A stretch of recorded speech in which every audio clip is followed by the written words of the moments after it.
Welcome to Real ABM, a podcast for B2B marketing professionals who are looking to use ABM strategies to drive revenue. In each episode, we cover specific ABM plays and remove all of the BS and fluff so you can develop a custom ABM strategy, implement specific ABM tactics, and stand out as a marketer by generating revenue for your company. Let's get started. Hello and welcome to Real ABM. I'm Nick Bennett. And I'm Pete Larenko. And today I'm super pumped. I'd personally like to have our guest introduce herself because I don't want to do her a disservice of, not highlighting how amazing she is. So, Richa, I'll pass it over to you to do a little intro. Sure. Thank you, Nick and Pete. Hello, everyone. My name is Richa, and I run global ABM programs at HP Inc. And really excited to be here today talking with Nick and Pete. Just a little bit about myself. I'm based out of Texas, and in my marketing career, I've had the privilege of working with large enterprise customers, working side by side with sales, and have seen ABM evolve through all its stages and morph through a variety of forms. And it's been a great journey. So happy to discuss my journey with Nick and Pete today. Amazing. For everyone that's listening, we'll be deep diving into tactical takeaways from doing ABM at a larger company like HP. So why don't we get into it? So before we dig into your ABM journey, we like to set up the conversation by asking a few questions to get to know you, your company and your current maturity with ABM. So tell us, I'm sure people know who HP is, but tell us a little bit about your company. What do you do specifically for them? What stage are you at in terms of company size? So, as you said, HP is a much loved and revered brand. And our focus, HP has a lot of businesses, but primarily what the world sees HP present in is personal systems and print solutions, whether it's your 2D printers or 3D printers. And, it's been a fascinating time at HP. Over the last few years, our CMO has made a huge investment in bringing on a digital marketing transformation in the company. And I was very fortunate to be a part of that journey just as it commenced. So the way we see ABM at HP is we have many routes to market, and obviously we serve a huge swathe of customers. So, right from micro business to small to mid-market, and obviously enterprise customers. With regards to account-based marketing, we have a couple of approaches. One is ABM targeted through the direct sales channel with a list of target accounts. Obviously, for a company of HP's size, that's mostly targeted towards large enterprise customers.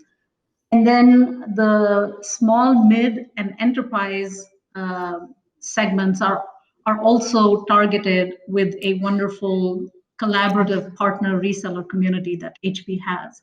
And marketing is responsible for driving ABM through the direct sales channel, and then also partnering with our partner community to drive account-based marketing programs to the end customer.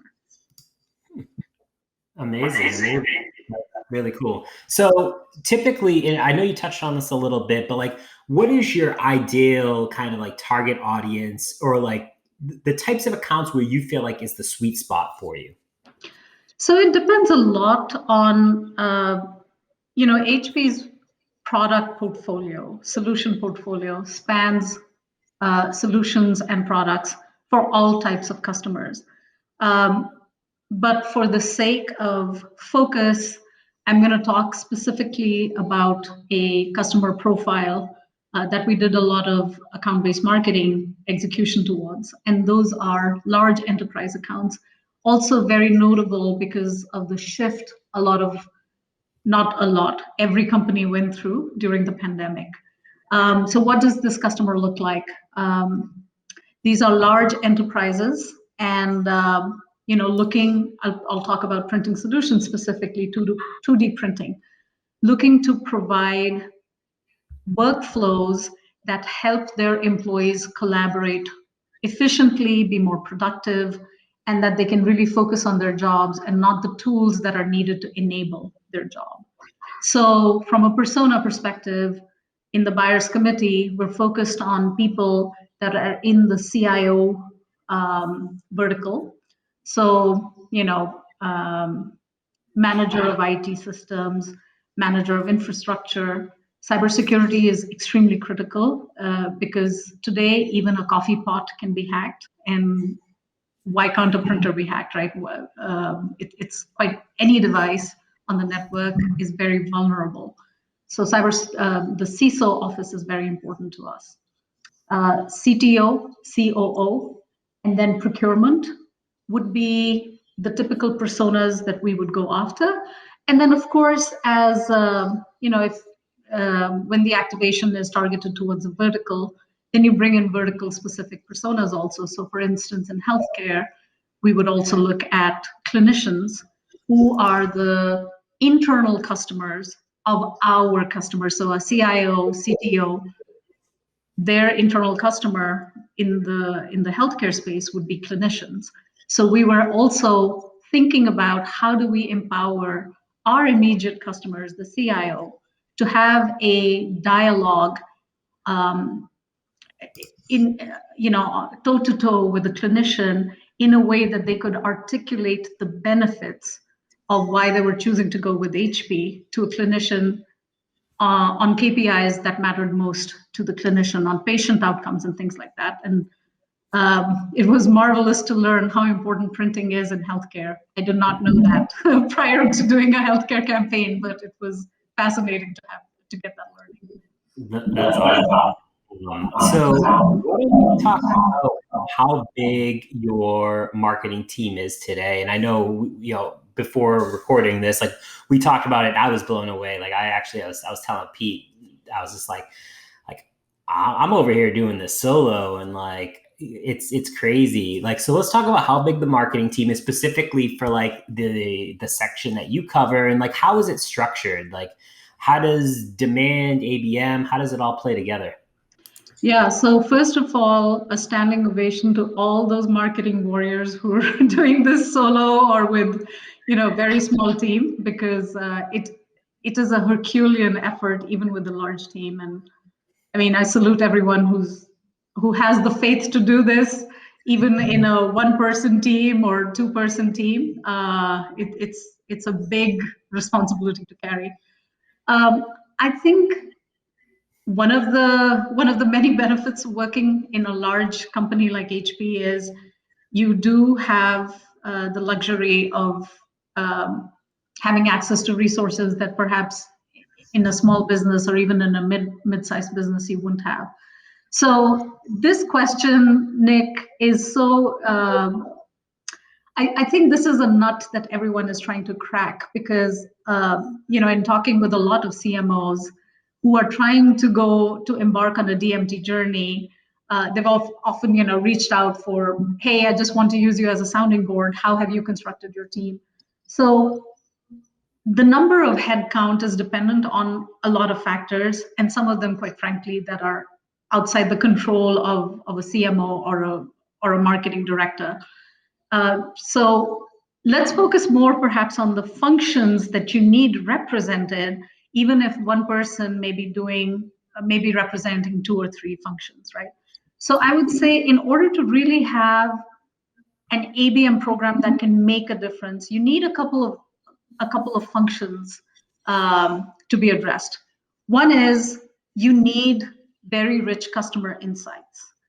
That's going to help you identify your personas, build your customer journey. So however you do that, you could have the luxury of having a department that's dedicated to customer insights, or you and your army of one might be collecting those insights through sales reps, through customer interviews.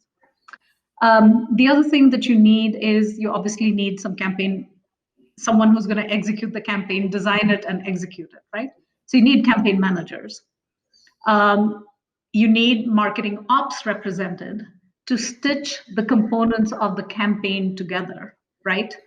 And you need the ability to track and report on what are your inputs, and what are your outputs, and are the outputs lining up with your expectation, right?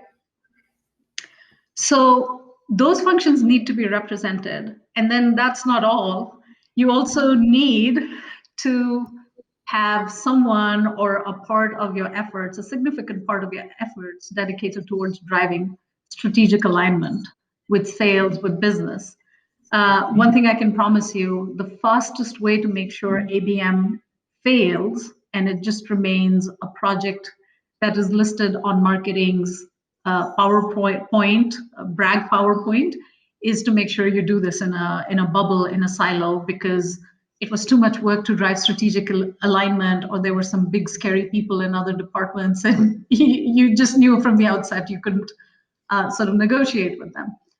Now, having talked in generalities, I don't want there to be a mystery about the size of a team. So at large enterprises like HP, typically, you'll have a media COE, you'll have an insights COE, you'll have a data science COE that a marketing team can tap into.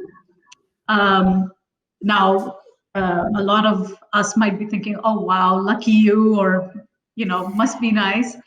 Now, with each group that is added, you also have to think in terms of all the alignment you have to drive and the demands on your time, right? Because agility is the motto with ABM. So that is the trade-off that you have to make. For the core team itself, I would say that you can make a big dent by having someone manage marketing ops and reporting, and having even one or two campaign managers. You could even go as tight as that. Or you could say, okay, I want to run multiple campaigns, and then you times that by the number of campaign managers. So you could have a very well-rounded, robust ABM activation that's spanning the width of your business, with maybe 2 or 3, 4 campaign managers supported by marketing ops and reporting, so long as you're surrounded by these COEs. So a local team could be could be 5, or in my current role, I span globally across multiple countries, and in those cases, the teams could go up as big as 15, 16, 20 people or more. Like, I'm sure there are other companies that have even larger teams. So I think if you have those foundations, you can keep the core team small, or you could scale as your span increases. But awesome. without those foundational COEs supporting you, it's going to be hard. You're going to start and then you're going to stop because you don't have the insights, or you don't have the marketing ops structure to automate. Then you won't be able to run fast. Then you'll get stuck on reporting. So better to build that infrastructure. Yeah, absolutely. Yeah, no, that's a great readout right there for sure. And so I have one more question before I toss it over to Pete to get into like the actual tangible takeaways. Is like, how would you describe your current ABM maturity level? You're definitely not just getting started. I feel like you more have a stronger ABM approach that's driving critical business results. But like, where do you feel you are? Well, maybe my scars are showing from launching ABM, but I would agree, we are not testing the waters. We are not trying to figure out what will ABM look like, what does it mean for HP and things like that. I think a lot of that work has been done collectively by the marketing community at HP. A lot of very talented people have put in very focused and dedicated work to get ABM going. I would say we're not super mature either. So I wouldn't say we're at either ends of the spectrum, but I think we have found our cadence and our rhythm and our footing with how we want to structure our campaigns, how we strategically align with our internal stakeholders.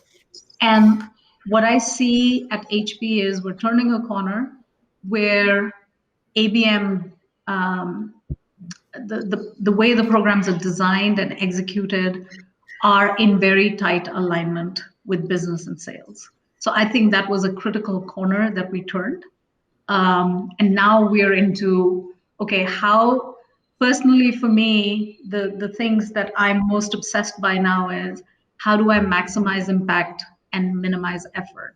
how do I automate as much as I can and then really save the effort of my campaign managers to be reserved for those specific areas where human intervention is absolutely needed, and have them obsess about going from persona to person versus just trying to get the campaign off the ground. We've certainly been through that stage, but I think in our journey, we're past that now.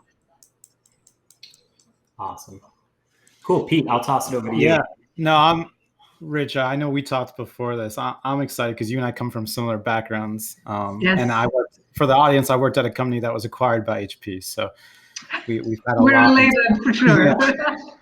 So Richa, I think where I'd like to start to dig into a little bit deeper is helping kind of dig a little, let's dig a little more into that journey that you and HP have had with ABM. So where I'd like to start is specifically around, from your perspective, why did you want to pursue an ABM approach, right? What were those goals or objectives? How did you guys think about measuring success in the beginning? If you can think back that far. And then how did you really align with sales and the business in those days? And then we could talk about kind of how it's evolved over time, as a follow-up. Yeah. I think the need for account-based marketing really stemmed from the deep desire to demonstrate marketing's impact on business results and marketing's ability to move the needle. And the best way to do that was to take a very account-based targeted approach versus a broad, hey, we're reaching out to customers and we're in front of them. So that, coupled with the fact that we all know, right, we've all seen these stats for B2B, a big chunk of the buyer's journey is shifting more and more to digital. And in today's day and age, relying on the sales rep making, driving around a business park, making stops and saying, hey, I was in the neighborhood, just stopped to say hi, relying solely on that is going to be a very long journey to hit your business objectives. So I think those market forces and change in buyers' behavior, along with having the tools to demonstrate that marketing can move the needle, all of those came together to embark on the ABM journey.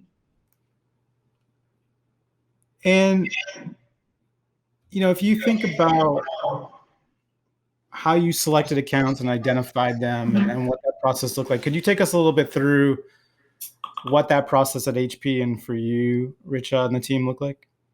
Yeah, so it's the holy trinity of intent, engagement, and firmographics. Mm-hmm. And this is where I really I would really recommend for people who are starting on this journey to really take a pause before jumping into execution. When we embark on a new project, we're hot to the trot to like, oh gosh, I just need to execute. I want to be doing execution. That's the sexy part. That's the exciting part. But taking a pause to plan is very, very important. And that's the unsexy piece. But if you don't do it, then you never get to reap the benefits of the sexy piece, right? So for account selection, again, if we focus on the direct sales motion, first of all, there are numerous large enterprises. So to begin with, we said, okay, since this is direct sales to motion, the first cut was, okay, what are the rostered accounts? Okay, anything outside of that is out of scope for the direct sales route to market. And then within that, there's a lot of intent data available, and it's kind of like pay the money, get the data kind of a situation. Similarly, you can start tracking engagement data, and this is where I give a shout out to my colleagues in data science who helped us a lot to get that engagement information. And then we put a lot of work into developing the firmographics. Okay. Why this was important is because there were so many nuances that could really help us tighten the list. So, at first, were we trying to take a shortcut by just throwing a list across to sales and saying, you select your accounts and you let us know. We were tempted, but we decided not to do that because, depending on district manager to district manager, one district manager was very upfront with me. They were like, Richa, okay, fine, I'll give you my cold, dead, and hostile accounts. And I'm like, no, that's not what we're doing. So we developed a lot of variables to outline firmographics from, it could be something as simple as, is this company filing for bankruptcy, right? Is this company growing? Do we have a strong partner network associated with this account? Will the partner community support this account? Cybersecurity, as I mentioned earlier, is it's a key part of our value proposition. So if accounts were showing a lot of interest in cybersecurity, or unfortunately had been victims of cyber attacks or something like that, that became a factor in choosing accounts. And then, of course, working very closely with sales, because ultimately, if I choose an account that all my data shows on the marketing side that they're very hot for us, but it's not on the hot list for sales, well, you're dead on arrival.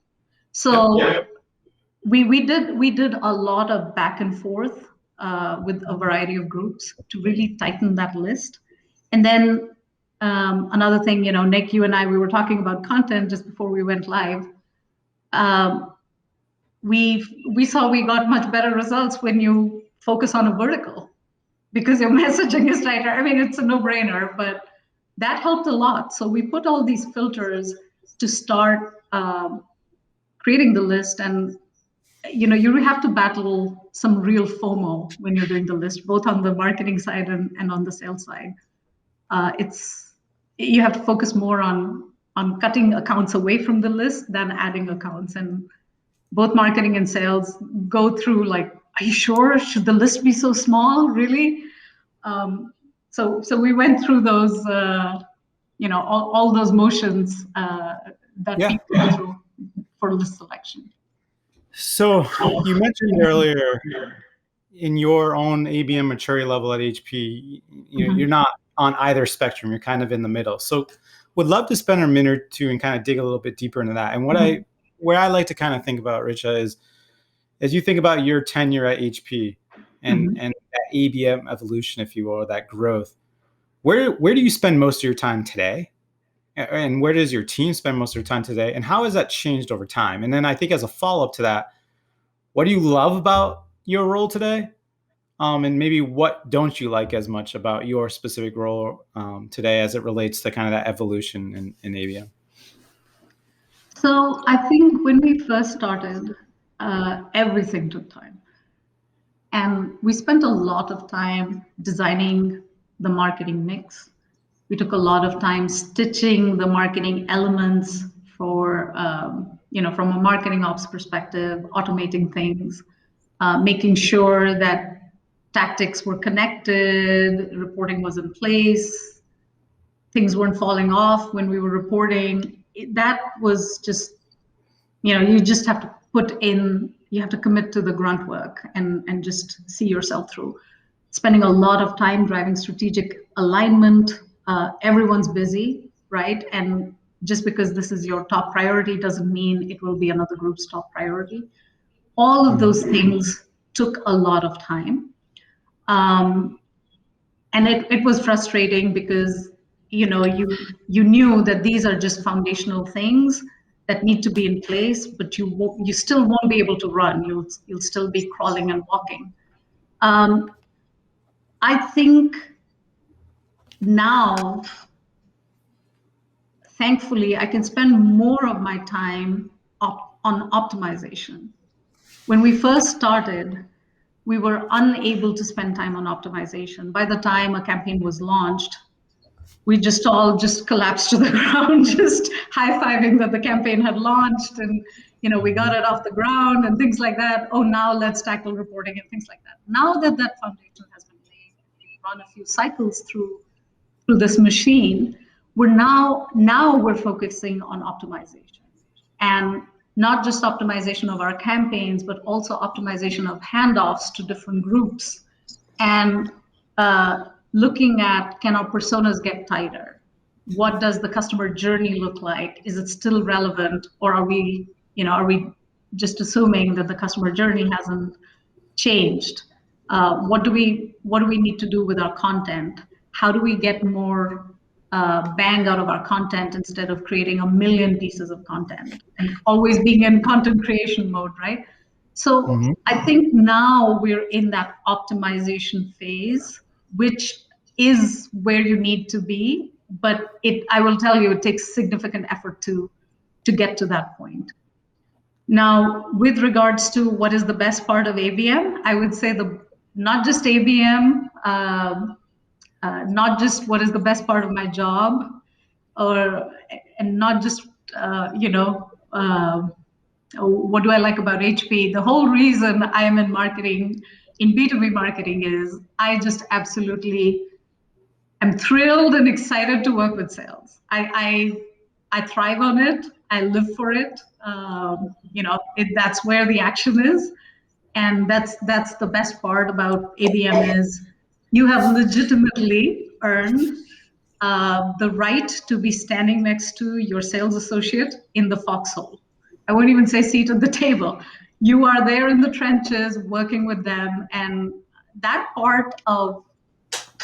where everything comes together. Working in a virtual war room, helping create a deal or getting the deal to the finish line, or delivering something to sales saying, okay, I got this account for you. This is the buyer's committee. They just reached out. They want to talk to us. That's what we live for. That's what I live for. That's what my team lives for. And that's the most exciting part. Yeah. And you said, what don't you like? I think it is, anything that keeps you from having that conversation from sales, anything that detracts you from doing what you love tends to be an annoyance. So, but I wouldn't say what parts of ABM don't you like. It's like if you've got to perform you got to do the drill to perform on court. So you have to fall in love with the drill. Otherwise, you're not going to perform well in the court. So those are things that have to be done. But ultimately, it is when do you get to perform on the court. That is the most fun part of ABM, for sure. That's great. So we're all marketers on this call. So let's get to the juicy part now. As much as you can share, Richa, we all love channels and tactics and trying to figure out what are those recipes, if you will, that we could steal from a company that might be having success and potentially apply to our models, right? Especially one like HP. So is there any insight you can share around the types of channels, the strategies, the tactics that you all at HP have leveraged, either currently or in the past? And as you think about this, are there any specific channels that stand out, right? They've been really successful, or they have, been the opposite. They have just been awful. Would love to give some of that insight to the audience. And I think for Nick and I, we selfishly would like to kind of hear what HP's had success with as well. Yeah, I think I would say like programmatic blast of ads. I personally am not a big fan of those. Yes, now if you want to get crazy amounts of scale, it's a reliable tactic, or I shouldn't say reliable, it's a tactic you have. But ultimately, I would say the marketing mix you have and the marketing mix that will work for you really will, the jewels or the gems of knowledge lie in the customer journey, right? So you really have to understand. Sometimes I think us marketers, we get so seduced by the technology available to us and wanting to do something cool and stand out. We forget, a very critical question becomes subservient, is like, okay, but will your persona of interest be consuming this, and will they be hanging out here? So you have to keep that front and center. If someone wants an offline engagement, and that's a sure shot way of getting access to them, and they will only talk to you if you pick up the phone, then that is your best marketing tactic.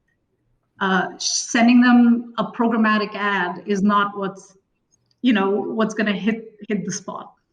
And for us, what I found very effective was, and this is feedback that I got directly from our customers, is I was told by C-suite executives, especially those in security, they said, no offense, please don't take this personally, but I'm not going to click on an ad or an email sent to me by marketing because I know what you're trying to do. Yep. But I do want to talk to my peers at HP. Now, if you can make that happen, and I want to talk to my peers in other companies, if you can make that happen, you've got my attention. And that is the tactic that has worked very well for us. And during the pandemic, all the sales teams, my God, they had to stomach so much change, right? All the their reliable ways of building relationship all just went away. No travel, no face-to-face meetings, nothing. But how we kept the momentum, not just kept the momentum, but really increased it, doubled it, tripled it, was creating these peer-to-peer environments for our customers, bringing a diverse set of customers together. And this is where HP's brand equity is so useful because, when HP invites you to something, the credibility is already there, right? And then making our subject matter experts available to their peers at other companies. That has been a tactic that has worked really well. And I will say kudos to management at HP. They understand the sanctity of that environment. There was, we deliberately chose not to do any hard selling at all in these events. Mm-hmm. The customers wanted to have a safe forum where they could really unburden, these are the challenges we're facing, and turn to their peers as well as experts at HP and say, are you seeing this? How should we solve this? And that was not the time and place to pitch them something. That was a time to solve their problems and build a relationship. So that is a tactic that has worked really well. And now it'll be interesting with face-to-face events coming back and face-to-face engagement coming back. We're in for another set of change, and it'll be exciting. Super helpful. So I want to be mindful of time. One or two other quick questions. Big company, big team. How do you measure success, or how do you think about measuring success as it relates to ABM? You don't have to get into the full kit and caboodle, but what are the top things that HP measures when it comes to ABM?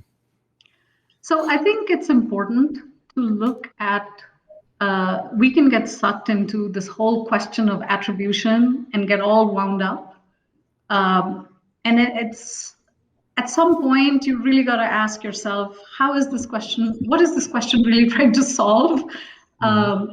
So there are some very hard metrics that we measure, but I'm also making a pitch for measuring some soft metrics to measure momentum, right? So hard metrics, you can look at marketing qualified accounts. What is the quality of engagement? Are you bringing any incrementality with access to certain personas that otherwise have been a bit out of reach, or maybe not something that sales traditionally has gone to? Can marketing help access those personas? I talked about healthcare, right? Clinicians are a persona that traditionally sales was not calling upon, and we took upon that responsibility and we started targeting clinicians and engaging them. So you can measure engagement, and then you can measure contribution to pipe and contribution to wins. These are very, no one's going to say, oh, wow, brilliant. It's not new news. Everyone measures some version of this. But I would also recommend that we also need to look at softer metrics. Is there a way to measure how quickly you can get strategic alignment versus when you first started? Also, when we measure velocity of pipe, typically we say, okay, this is the time, before ABM, our first engagement was the customer was in March, and then maybe 18 months later, the account closed. And now with ABM, we started in March, but the account closed in 12 months or 9 months or whatever. But I would also argue we should measure how much time it took to get that first engagement at the account. Because if you're targeting the buyer's committee and you're shortening that engagement cycle, if we weren't doing ABM, if sales was trying to reach the buyer's committee on their own, maybe it took them 6 months, a year to get a meeting with the customer. But now with concerted marketing and sales engagement through ABM, maybe you're getting access to decision makers, to influencers in 3 months. And that I think is very important to measure also. No, that's so. One last question for me, and I think Nick will start wrapping it up. Would be, are there, when we think about your tech stack at HP, right? There's two hot topics in ABM. One is always how do you measure it. The other is the tech stack. Richa, as we've done with other guests, we're not going to ask you necessarily to feel, you don't have to feel obliged to have to name the actual platforms you use unless you prefer to. But could you at least give us an idea of the types of tools that you're using as part of your stack in order to enable a lot of the strategies and efforts that you've walked us through? Yeah, so let me see how I can share but not divulge entirely, find that balance. So we have marketing automation platforms. And one of the things that we discovered when we started doing ABM was we really needed the orchestration to be automated more. Otherwise, it was just a very, very heavy lift on our campaign managers. So we have an automation orchestration platform. We obviously have email automation systems in place. We also have technology that helps us automate engagement and content syndication and bringing them on to HP digital properties. A lot of technology on building reporting dashboards and publishing results. The one thing about reporting is no matter how many ways you figure it out, there's always something more that needs to be done. What else am I missing? We have a lot of inputs on intent to show customer engagement with both third-party topics on third-party websites or on HP properties. So I think little by little, we are starting to really build an end-to-end ecosystem of technology. And really the guiding forces there are how quickly and how agile we are to act on signals, how accurate and how quickly can we publish our reporting that helps us understand if we did X, did it move the needle or not? And then the third factor is, which is very important to me as the team leader, is what is the burden on the team when it comes to executing a campaign? So those are the things that have been guiding forces for some of the tech stack that HP has subscribed to. Does that help? I had to sort of skirt around, but feel free to ask more probing questions if it was too high level. No, it does. I think one follow-up for me would be, is there any one of those tools that you feel is like, what's the essential one, right? If there's one that you couldn't afford to give up, which of those would it be? Oh boy. I would think that the automation of the orchestration is super critical. It really, and I say that because of where we are in our journey and what, there is a recency bias of our learnings. For me, that became an impediment, and it was hurting our ability to scale. So it's a very subjective question based on what are your most recent experiences. So I would say at this point for us, it became very critical because we couldn't scale beyond a certain point unless we had that technology. That's super interesting. So I know we have a couple minutes left. I wanted to end with kind of one last question, but I feel like it's an interesting one because not a lot of people talk about it. And so you have a larger team. You hire people on a regular basis. So if you're building out a team to help implement and run ABM, what are the skill sets or experiences that like you personally are looking for?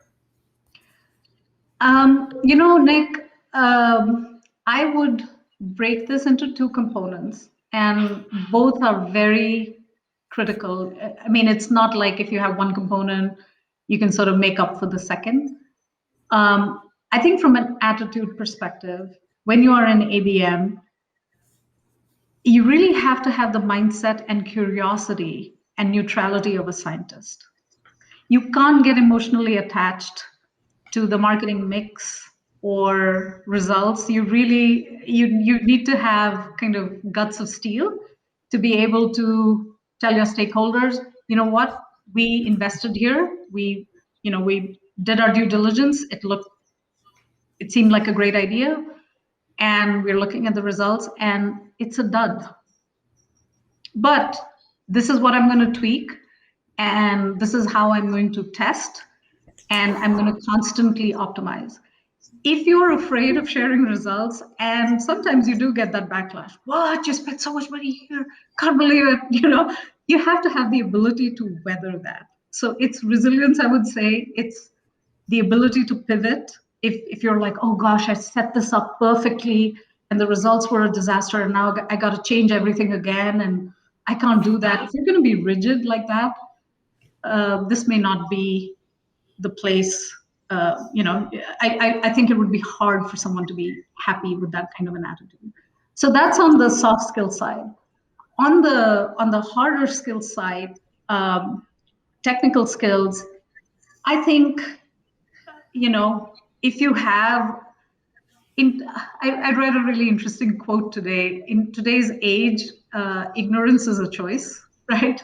So you've got to have the basic skill set of, search and email marketing, and really hungry to grow on a, to constantly learn and sort of improve your skill set.